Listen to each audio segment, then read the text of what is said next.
Tumbling clouds roll overhead, charcoal grey and cotton white. They move together like a dance, creating dramatic formations that loom overhead. You look up in awe and you realise your insignificance. A heavy being evolves. It grows large, darker. A pulse of light flickers within like a heartbeat. Its arm stretches across the landscape, wrapping itself around the hills and tangling itself amongst the trees. As the scene grows, breaks in the cloud reveal pockets of sky blue, shades of cornflower and azure, blended across the canvas like a watercolour dream. Scotland awaits, home of the clouds.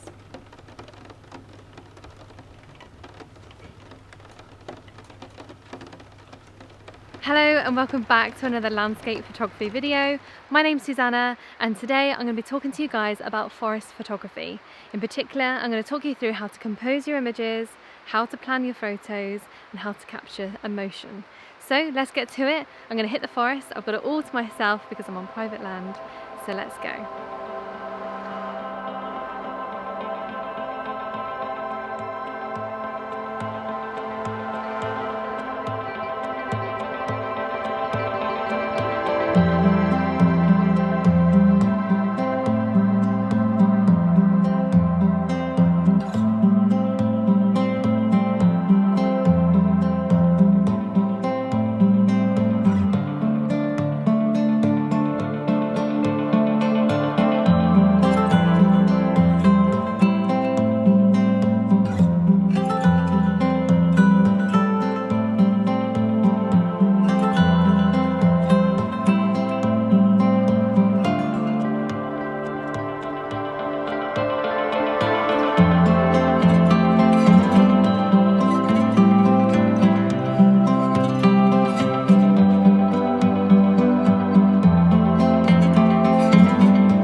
I want to share with you guys is a horizontal composition. This one definitely has a lot going on for it. The reason I've stopped here is because you've got a lot of depth leading down to my main subject, which is this tree here. I'll do a short pan so you can see exactly what I'm looking at. You've got this main tree here, you've got a walkway leading down, you've also got the roots of the tree here on the left, and my main subject, this tree here, is covered by two trees that frame the image. And it's almost like a unity again of trees where they're placed framing the one in the middle, almost like people sort of together. So the emotion in this one that's really caught my attention is the sort of harmony amongst the trees, where there's a little bit of calm in and amongst this chaos. That's the trick with forest photography, is you need to find some kind of sense in the madness. So for this one, I like how these bendy trees come across the frame here. Now I'm very patient with this one because I need to wait for the light to come through. It's very overcast, and as light's dappling through every 5, 10, 15 minutes, I'm just waiting for the lights to come through to take my shot. So I'm currently, settings wise, I'm on f11 because I'm not going to do any focus stacking here. I want to get really good depth of field throughout, and I've got 1/4 of a second, and now when the light comes through I'll take that image, maybe bracket just to cover any extra exposure, because the moment the light comes through my exposure is going to change and I have to be really quick on the button. So I'm potentially going to bracket with this one, and again ISO 100, keep that as low as minimal as you can, because you don't want to add too much noise to your image. So for this one I just absolutely love the unity. I'm going to take a couple more test shots, hang here for a little while, wait for the light to come through and then move on to the next image.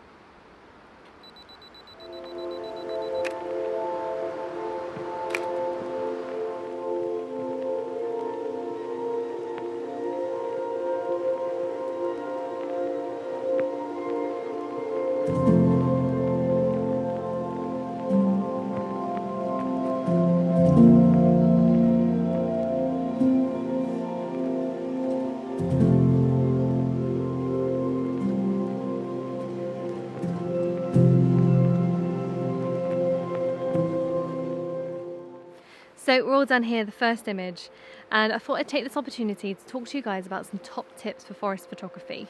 The light is very harsh at the moment, and I feel like doing forest photography, you're either in golden hour or you're in overcast conditions. Those two are the best times to shoot.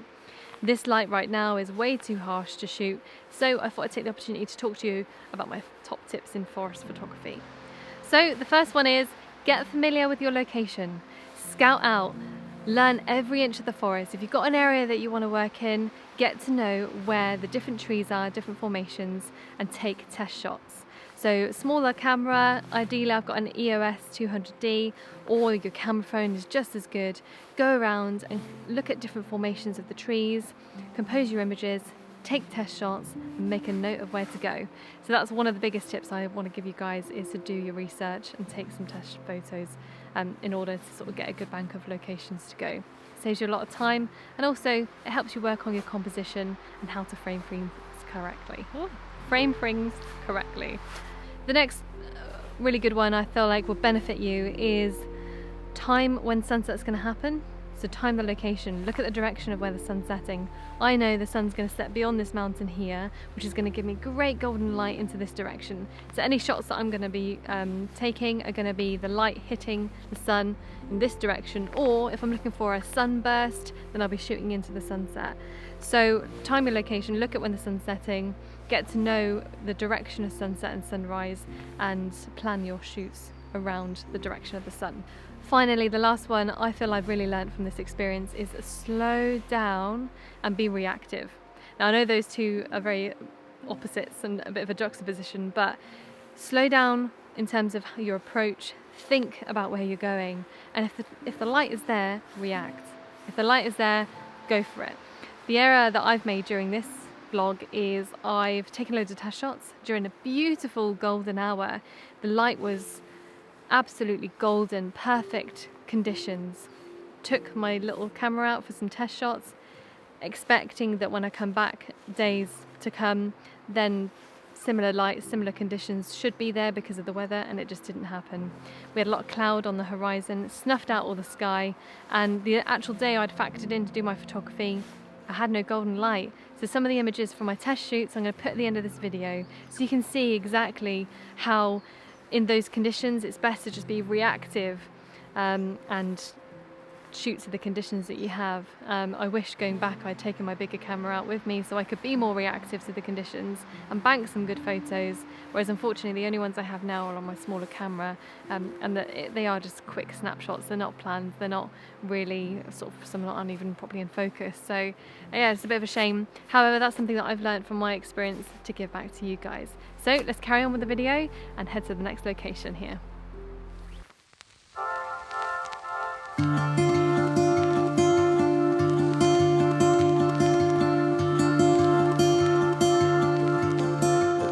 The view of the dark wood captures my heart, pulling me inward. The canopy of trees wrap around me. With new eyes I begin to see. Green leaves sparkle above my head, the ground beneath a mossy bed. Fresh Scots pine fills my nose, humming in a distance the river flows. The air breathes new life into my body. As I explore, my clothes get soggy. Like a child playing, I explore deeper. Along the river, I find the dam of a beaver. Moving water runs through the ground. Birds chatter and sing a soothing sound. Time here is measured by light. It bursts through the leaves, golden, bright.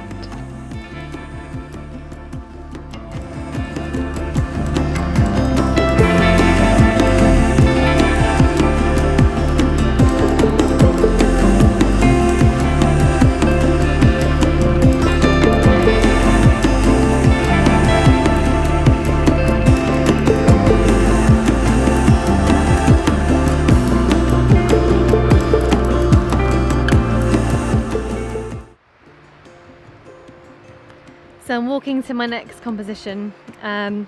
It's not far. I wouldn't recommend carrying your camera on your back open like this, because if you fall, you're gonna lose it. It's only just down here, so I'm not gonna fall over this sort of lush path. So I'm just coming into some sunlight now, and my next composition is some moss in the foreground and then the trees in the background as the sun's setting. So I've timed this and I've planned this with where the sun's going to set, how the moss is going to be. So I'm going to pull you around to that image now. Let's go. So I've come down to where there's mossy boulders at the base of some of the Scots pines, and how I've set up is I've got this main boulder here, which is my foreground, and it's almost like sand dunes. There's those little baubles of moss that have grown on, bits of debris, bits of wood underneath. It's really spongy and it's really hard to sort of steady my tripod, but I'm just about managing. It's already fallen over once. So this is my main subject here, and then it goes up into the sunset. So you've got this golden light coming at the back here, catching all the trees in the distance. I have to be quite mindful that I don't blow out my highlights in the background. This image is going to be a focus stack, so I'm blending 3 images together. The foreground is going to be one focus point, the midground, and then the foreground, which is this main boulder here. The settings I'm on at the moment are f11, 1 second, and ISO 100. I'm using the cable release because in particular this area is very, very spongy.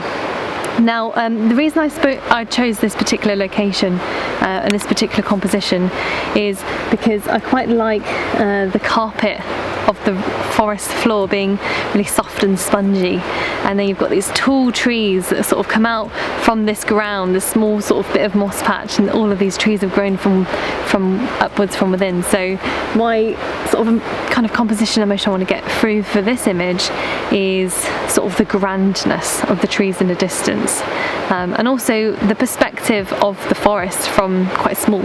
So we'll see how this image goes. The light is slowly dipping beyond the horizon here, so I'm going to have to get a move on and move over to a different location. There is something I've seen which I'm going to shoot because I didn't see it before, my first sort of planned test shots, and there's these 2 mushrooms that are together, and in the background you've also got the sunset and sunlight coming through.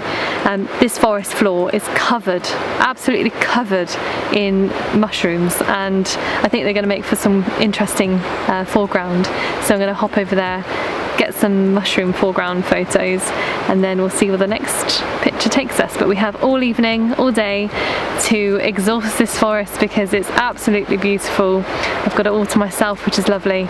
So I'm going to make the most of that, and I'm going to head over to where these mushrooms are and see what compositions we can get with the mushrooms. I'm going to move my camera around. I've done a couple of test shots where I'm moving it left to right to see which angle seems to be the best, and then I've come back and I've taken this shot. So let's head up there, up the trail, and have a look at some mushrooms.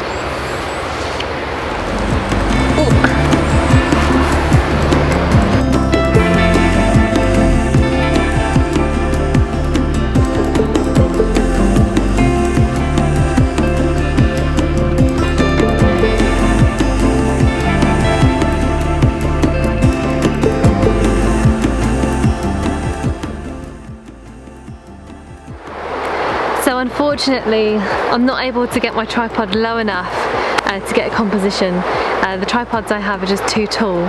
So I've come lower to the ground and I've got my long lens out, my 70-200 f2.8, and what I'm going to do is I'm going to use the 2 mushrooms as my main subject, and in the background I want dappled light and to have a real soft focus and the mushrooms to be in focus.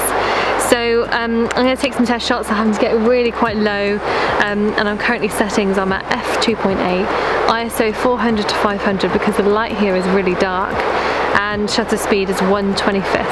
1/25 is probably the lowest that you can go to in order to avoid camera shake. So I'm going to try and take some more shots and see if we can get the light just right.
the last image of my forest photography. This one in particular is one of my favourite styles of photography. So I've come further down into the forest where there's these small ponds, and in the ponds I've collected loads of beautiful green yellowy leaves. On top of there's loads of water that's fallen, and it really makes for quite a nice abstract image. So I'm using a polarizer in front of the lens to cut through the glare. Settings are f5.6, ISO 200, and 1/25th, 1/30th of a second. And I don't really need that depth of field, so that's why I'm at a lower f-stop. So I'm just going to zoom, check this image, and take the shot.